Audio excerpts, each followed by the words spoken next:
Well, now for something completely different again. On a bit of a whim, I went and bought an Intel NUC, Next Unit of Computing. It's an i5 PAH5000. I believe it to be the best all-round performance. Hopefully, cross fingers, that it will do what I want. All up with 16 gig of memory and a 500 gigabyte NVMe SSD drive. I was about, with the Bluetooth keyboard, it was about $850, Australian of course. So let's see how it goes. Now temporarily, before I hook up the Bluetooth, I need to have Windows going, so I've hooked in a keyboard and mouse that use a little dongle on the back of into one of the USB ports, so hopefully that will allow me, once I've got Windows up and running, I will then get the Bluetooth keyboard going. The NUC has wireless as well as Bluetooth. Now I just had a thought, I really should put Ethernet into it, so I've borrowed the HDMI cable from the Blu-ray player, so I'll borrow the Ethernet as well. But unfortunately it didn't come with a power cord. So I'm temporarily borrowing a cable from my laptop power supply. The reason I decided to try one of these is because I'm just tired of these aftermarket boxes.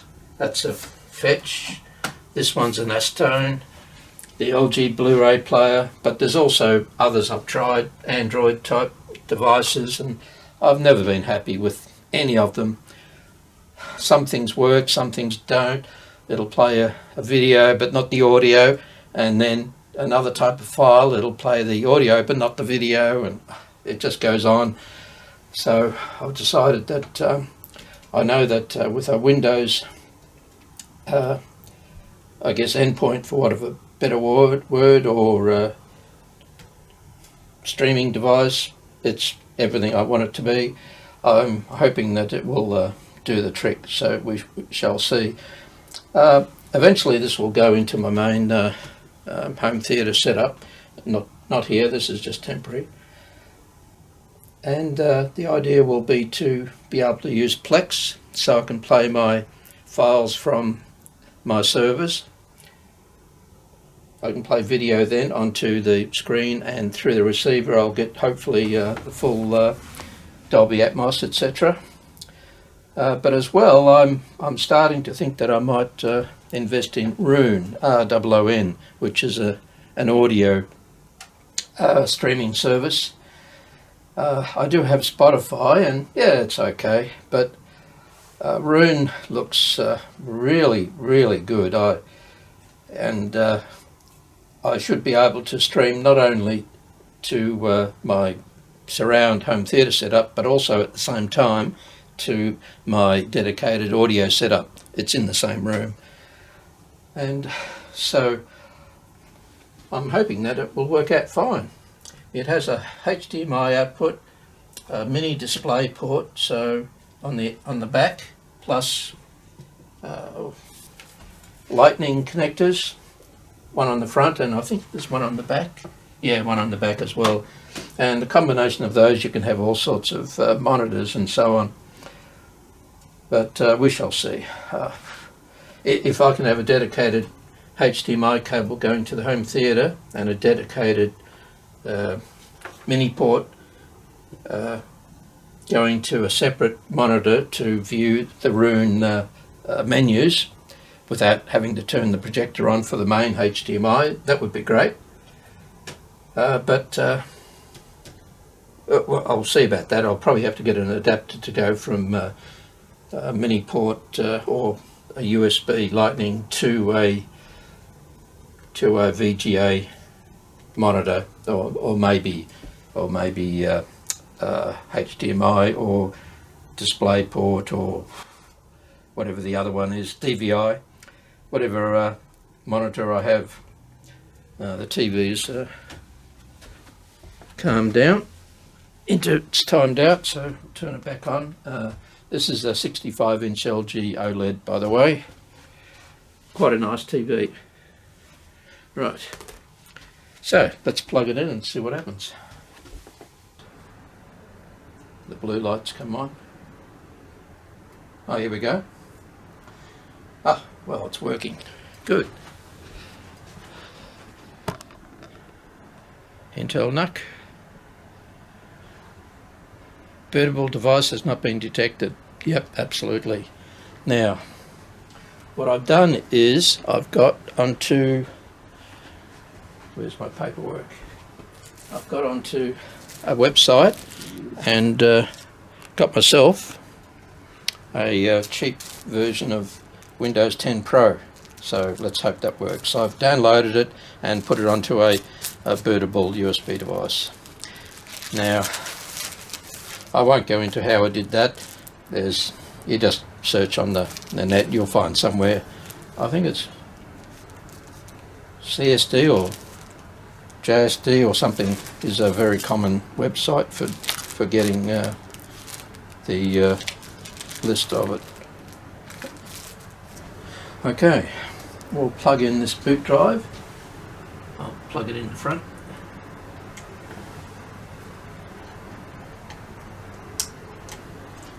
As far as putting the memory and the drive in, there's lots of things. Here we go. There's lots of things on YouTube to be able to do that, so I won't go into that. It only took a few minutes to insert the 2 sticks of RAM and the stick of NVMe. Yeah, the switch seems a bit stiff on this. It's not quite free, but anyway, we'll see. Alright. I'm not sure if it's set up for a boot USB drive or not, so I may have to get into the BIOS. I'm not sure how to do that. Oh no, it looks like it's doing something. Here we go. Excellent. Right, now let's see if my wireless keyboard and mouse are working. No, it doesn't look like they are. Oh dear. Alright, I'm going to have to go and get a USB keyboard. I'll be back. Okay, maybe it was working before. I'm pressing the tab key and I'm changing, but I can't seem to alter it, so I'll just accept those. I can change them later. Oh, the mouse is working now. Okay, I could activate it now, but I'll wait till later. Now, this should be Windows 10 Pro, so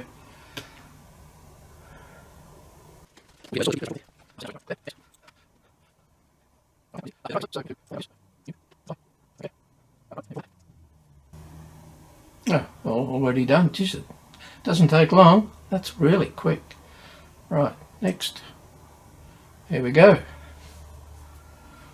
My main PC is an i7 whatever, and it's really quick. But this is an i5, but much newer, 11th generation motherboard. It has 3200 megahertz memory and a brand new, the NVMe. I think it's able to run the full extent of the PCI Gen 4 bus. So I'm hoping that it will be really quick and damn near as quick as my i7 desktop, which is old DDR3, and I think it runs off PC 2400 memory. Actually, I just realised this is a 4K monitor, so a TV rather, so it may actually come up as 4K, which will be rather cute. I'm turning on the Bluetooth keyboard and mouse, so hopefully that will be sensed by the operating system, and I can then convert to that instead of these wired things, these things here.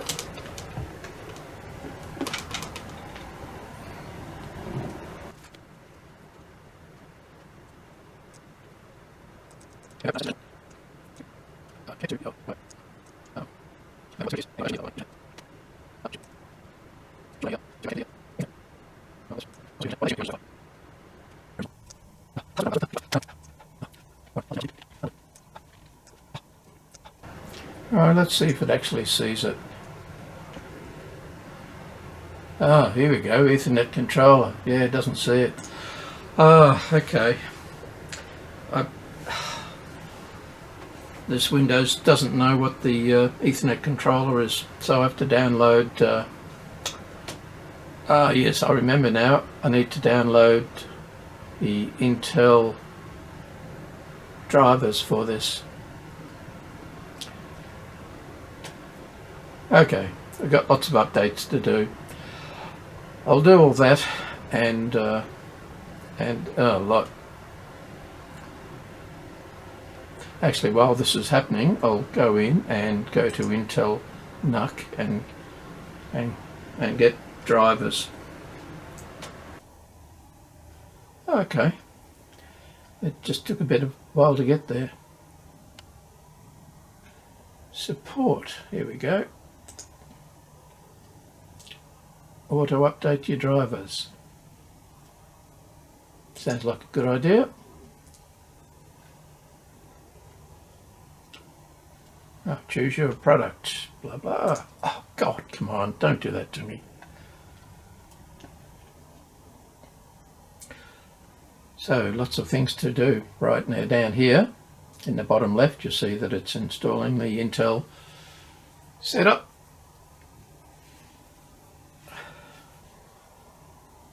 Open file, okay. Well, it all seems reasonably snappy at the moment, and I haven't even got a proper, what do you call it, display driver yet, so.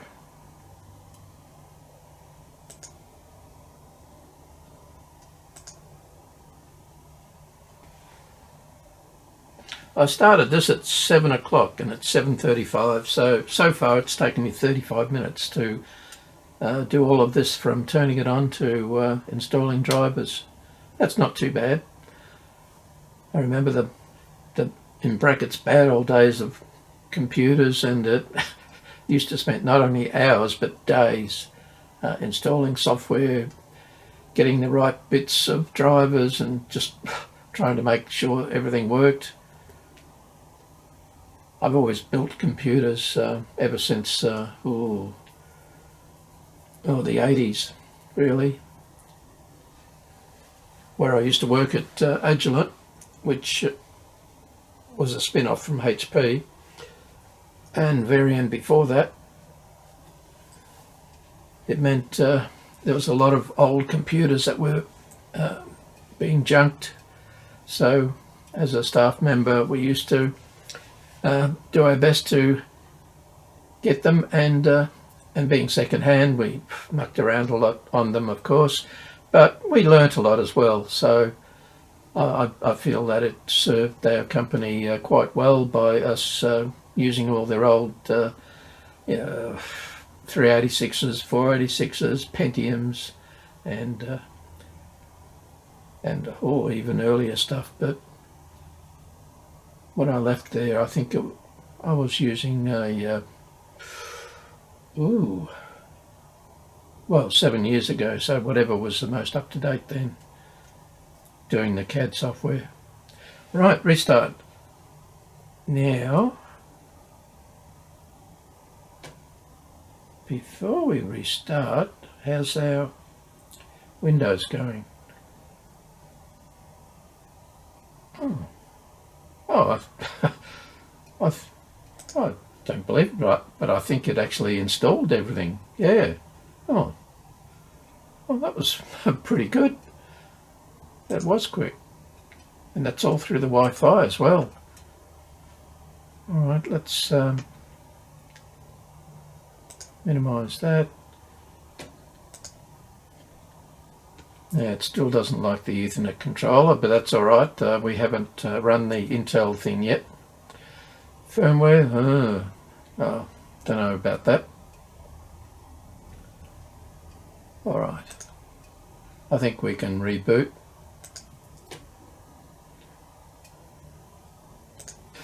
Oh, so far so good. I mean, let's face it, Windows 10 is so much nicer than previous versions. I mean, Windows 7 was pretty good, but we're getting pretty lazy with using Windows 10. That it's just so much more reliable and able to make things work. That's just the LG inbuilt picture, 4K picture. Looks quite nice, doesn't it? Be nice to be there, sitting in a little tavern having a beer and a nice sausage. Still only 40 minutes though, so far.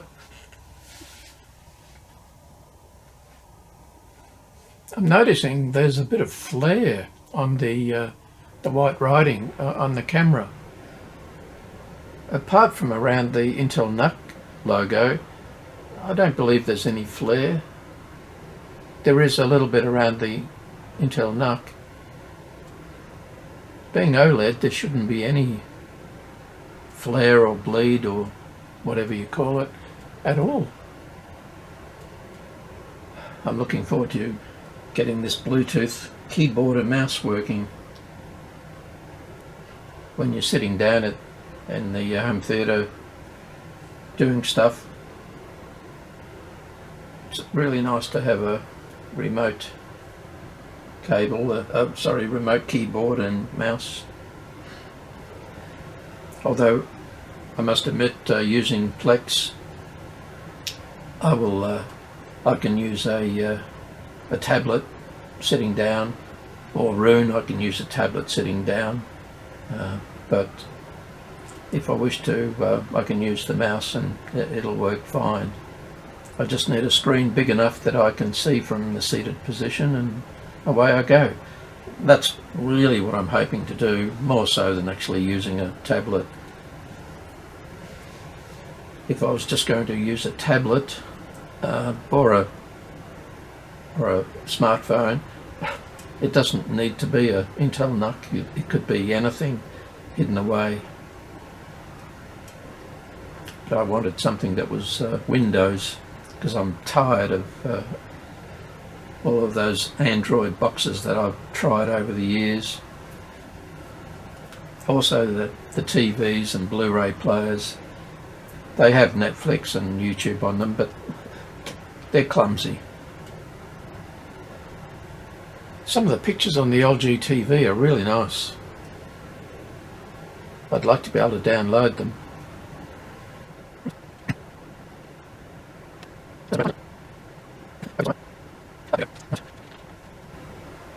Ah, it's found the Bluetooth. Okay, well that's one good thing.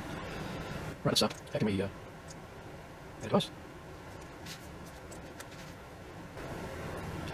Right, here we go. We've got the keyboard and the mouse. Excellent.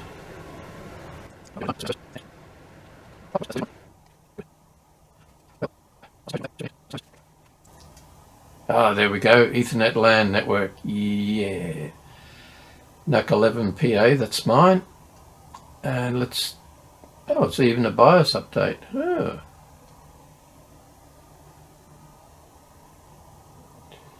Nothing for display, but anyway, let's download them all. Well, that was rather nice. It can use the HDR in the monitor. I'll show you. I'll turn it off. Right, now Look up in the right top corner. It comes up with HDR, so that's the monitor does that.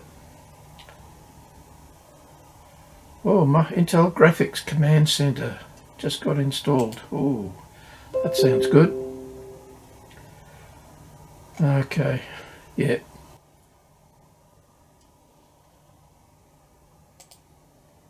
Okay.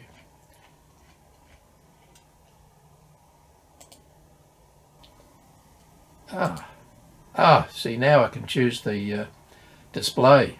So the Intel graphics is now working. Excellent. Well, that's what the display is, so I'll just leave it there, but I will have to reboot before it works.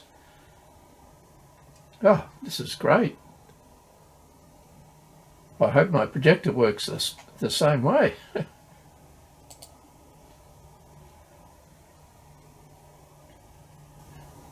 I think the first thing I will do is do the BIOS update. Here we go. For updating Intel Aptio blah blah blah UEFI. Yeah. No, it's always best to have the latest firmware. And before I get too much into the software, it's a good idea to do it. Just got to wait for this audio driver to finish.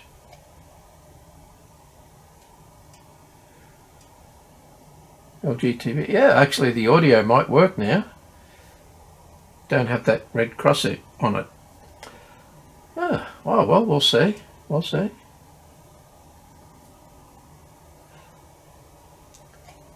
Almost there. Look at that. Unplugged. Hang on. It should be...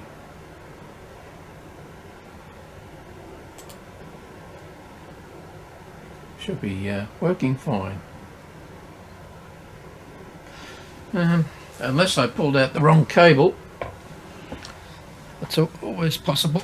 I'll put it back the way it was. Status. Alright, so it's sort of working, I think. Unidentified network. Okay, well that's... let's try disabling the Wi-Fi. I don't really want it, you see. Excellent. Right, so let's try another site.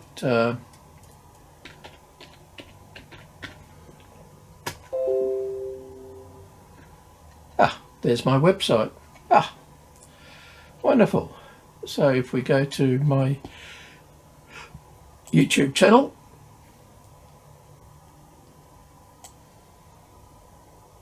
there I am. Whoa, 254 subscribers. Woohoo! Right. Now let's play a video. Probably have to play one of mine, I think. Let's go with that one.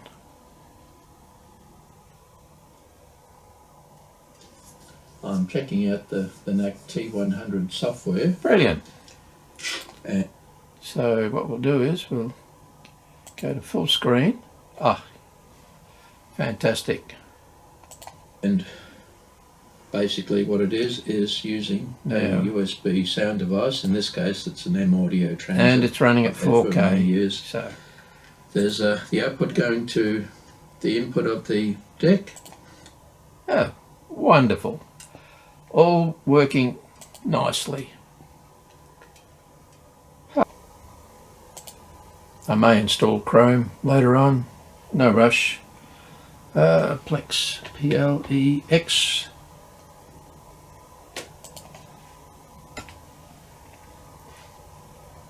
Here we go.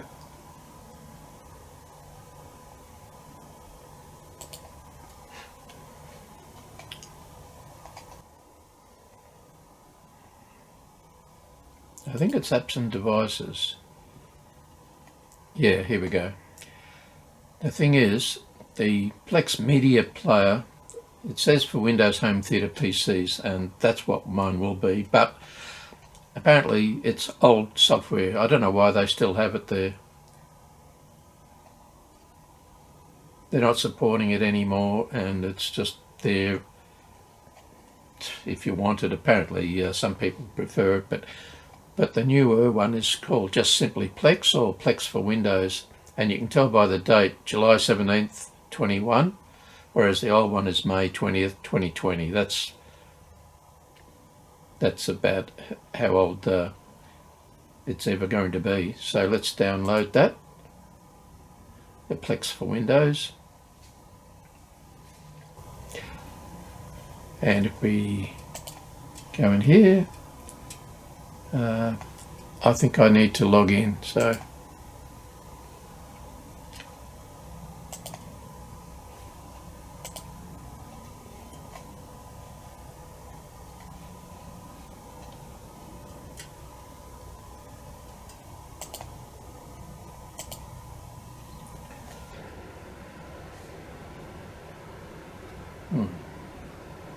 I have a feeling that it's really just a single window of a browser, but no, that's okay. Right, now let's go to TV HD. No, TV 4K. Let's go with an episode of The Expanse. I quite like Plex. As I say, with Unraid it takes a while. Oh, that's looking good. I'm David Pastor. It's in my city. Oh, all right. That's working quite well now. Oh, we're recording. Okay. Don't worry about Garfield, but if we look over here, you'll see the sound symbol doesn't have an X in it. What I had installing all of this was I had a cross in that, red cross, which meant there was no sound for a little while. Then it all came good and I was getting great sound into the TV. Now this is via HDMI. Then after a while I got an X cross in the sound, no sound, and no matter what I've done, I spent hours trying to figure out what was causing it. I moved the HDMI cable into another monitor just to see what would happen. Down here, another LG, by the way, and it worked fine. Although it's not 4K, it's only HD, and certainly no HDR. So it was sort of like, oh God. And it was go back to the large 65-inch behind and faulty again. I thought about which way to go, and in the end I thought it's quick enough to reinstall the whole software again, so that's what I've done, and guess what, it's now working. So there is something in what I did or the things I installed that just caused it to never work with this monitor TV. So I'm now in the process of reinstalling Intel drivers and so on, and I'm going to be very observant as to what I do. And one thing I won't do is play around with the HDR buttons in the display settings. I didn't like what it did. It just made it permanently HDR, which isn't what I needed. And anyway, on my projector I don't use the HDR anyway, so it's not such a big deal. Getting all the HDR to work on the projector, it's a JVC 9000, so there was always problems with HDR on that projector. The newer ones, I believe, are better, and all of the TVs are fine, of course. But in the early days of HDR, the JVC projectors didn't do it right, and anyway, it doesn't have the peak brightness to do HDR justice anyway, so it's not such a big deal in my book. But I'll work on that in the future, who knows. But at least I know now that the TV itself is probably okay. It still works with the 4K Blu-ray player fine, so yeah, the TV's okay. So I shall continue reinstalling some of the software, and the idea, I think, is to not get too ambitious, and I'll see how it goes.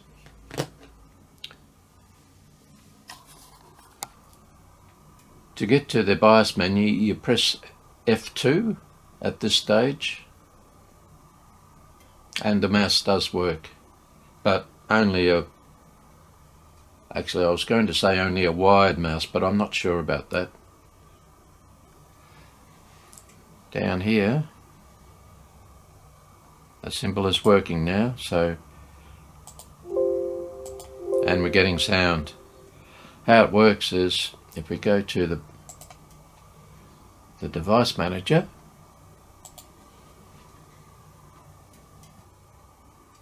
under display adapters, it should have Intel Iris Xe graphics, but with no errors against it, and when it comes up it should be just like that. And the other interesting thing is that the sound going through the HDMI, what it does is the graphics driver introduces these two lines, HD audio driver for display audio, twice for some reason. Here's all the latest Windows updates, and the thing is, which one of these, if any, caused my problem? This is the next day, by the way. I was up till quite late last night doing the rest of it.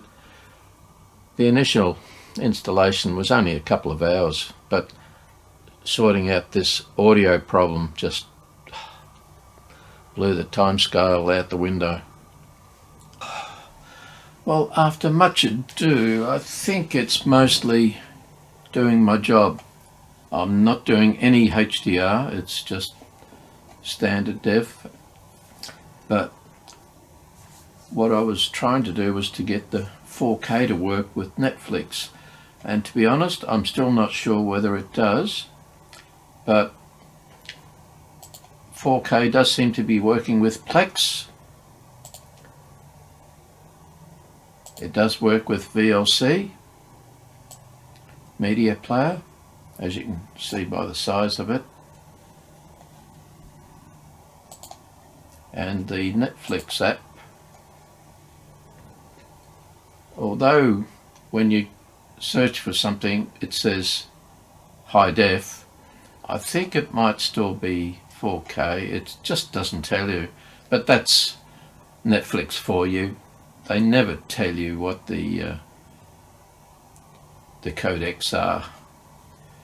And also too, with this app, it now tells me things that are in Atmos, whereas on the app on the TV itself, it doesn't mention Atmos at all, but mentions Dolby Vision and HDR and Ultra HD 4K when required. It's very disappointing that Netflix don't tell you all the different codecs that are being used, and there's not that many of them. It wouldn't be hard for them. They're just, yeah, they're just bees. As much as I like 4K stuff, I'm once again tempted to downgrade my payment to HD only and forget 4K. There isn't a real lot of 4K stuff on Netflix. Not really. I'm better off downloading it and using my Plex or VLC for that matter. It's still, there's some reasonable stuff on it. I'll persevere for a bit longer on with the 4K, and it might be okay. When I move this to the projector setup, it might all be different again. We shall see. But anyway, at least I've got sound and 4K working now through the Windows. Thank goodness. Had to reinstall Windows, but oh well. That's the least of my worries. Wi-Fi 6, never got that to work properly.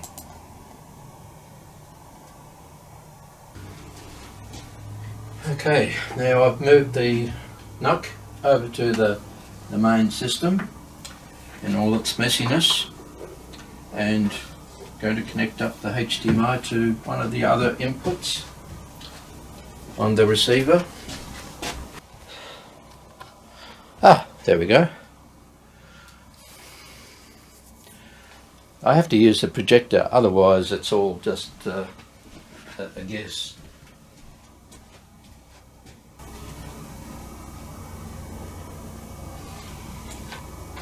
Press OK. Now let's start, see what happens. Yay, it's connected. Good. Connected in the sense of still working, but also because the sound is working.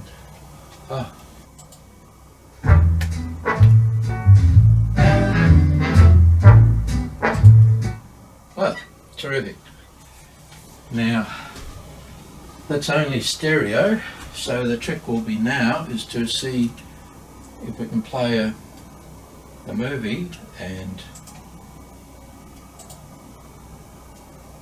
get surround sound. Let's try Netflix. Oh, that'll do.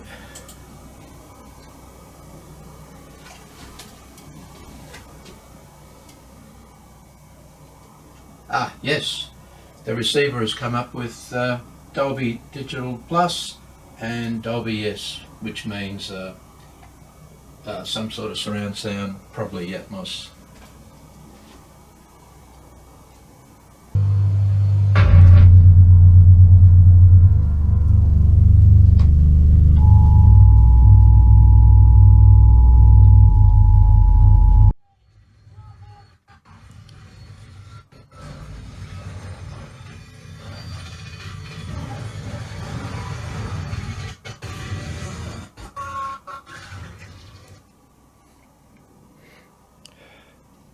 Okay. I keep having dropouts here in the audio. Oh dear.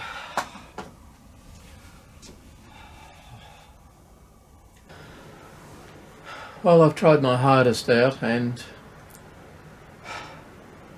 the video just does not work with my projector through the receiver at 4K, much less HDR.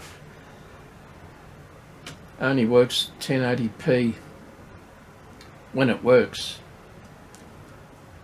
It's been what, 2 days now. There comes a time where you just have to give up. The sad part is it works fine on my LG OLED. Well, it works, apart from that initial installation problem I had a couple of days ago. Once I reinstalled it and knew what I was doing, it's been okay since, and I can flip it to HDR if I want, or SDR. I'm not too enamored with the HDR. It means a lot of setting up of the colours and the brightness and contrast, and there's not a huge amount to be gained. It's quite different to the HDR from Netflix or through the Blu-ray player. That seems to actually make a huge difference, but through the PC I can't really see how it's working. It's rather odd. It's all rather sad. So yeah, I'll try it one last time over on the projector, and that might be it. But just to finish this off, this part anyway, is that basically I've found that my biggest problem was this Marantz receiver. It's a 7702 Mark II. And while it's a great receiver, I do remember years ago when I first got it that it had trouble with a computer-fed signal. I was getting strange scan sizes and whatever. Back then it was only 1080p that I was mainly worried about. I can't recall whether 4K was around then, but I gave up on the home theatre PC then, and that's when I started on my tirade of using Android boxes and all sorts of little streaming devices and whatever to get 4K, and etc, etc. So anyway, I thought with the advances in home theatre PC and computers that the HDMI would work. But no, it doesn't work properly. I can get 1080p through it, but that's about it from the NUC. One other alternative is to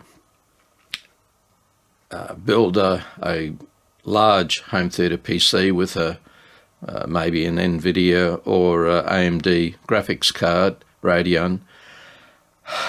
But that's not what I wanted to do.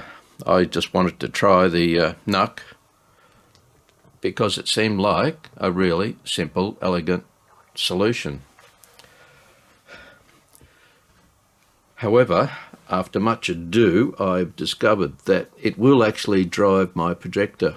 The projector will take the signal and size it correctly, etc., and even do the HDR, although it looks terrible. But yeah, I can work on that in the future. But I have to run it directly to the projector and bypass the Marantz. And of course then I've got no sound. So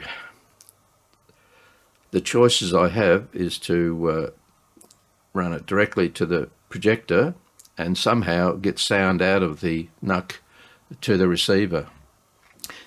Now I could use a USB sound card of some description, but I was hoping to keep using the HDMI for the audio. Well,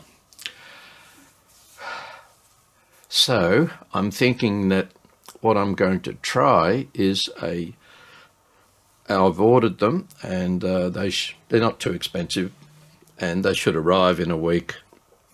And that is a splitter HDMI from the NUC with one HDMI going directly to the projector and the other HDMI going to the input on the Marantz receiver. So the idea then is that, well, it's obvious, the sound will be there and the projector will get a direct signal. I'm not sure if that splitter is going to work properly because of the EDID business. I have to try it. I have a sneaking suspicion that one output will be 4K and the other 1080, and then the EDID follows what's on the 1080. Now whether or not the projector will like that or the Marantz like that, I don't know yet, so I have to try it. But this raises the question then, of course, of feeding the projector with normal Marantz HDMI signals from all the other sources, the Blu-ray and the HD DVD player, etc. And the way around that is to use a HDMI switcher. Prior to the projector, I use a HDMI switcher. Now the other alternative is that the projector has two inputs, HDMI 1 and HDMI 2. So what I possibly could do is have the main Marantz go to one input and the NUC go to the other input, and that would work okay, I guess. But I think I only have one cable that's capable of the 18 gigabits per second for the high traffic HDMI. The other cable I've got in there I don't think will do the high speed required for 4K HDR, etc.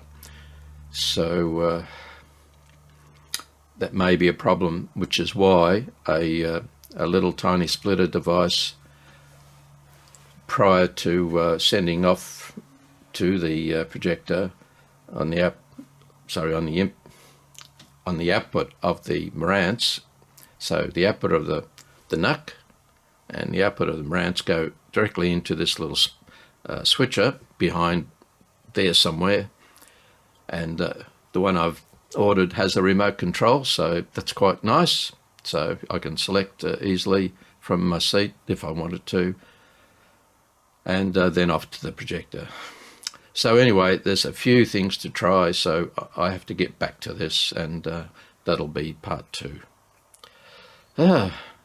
Never-ending story. Never-ending story.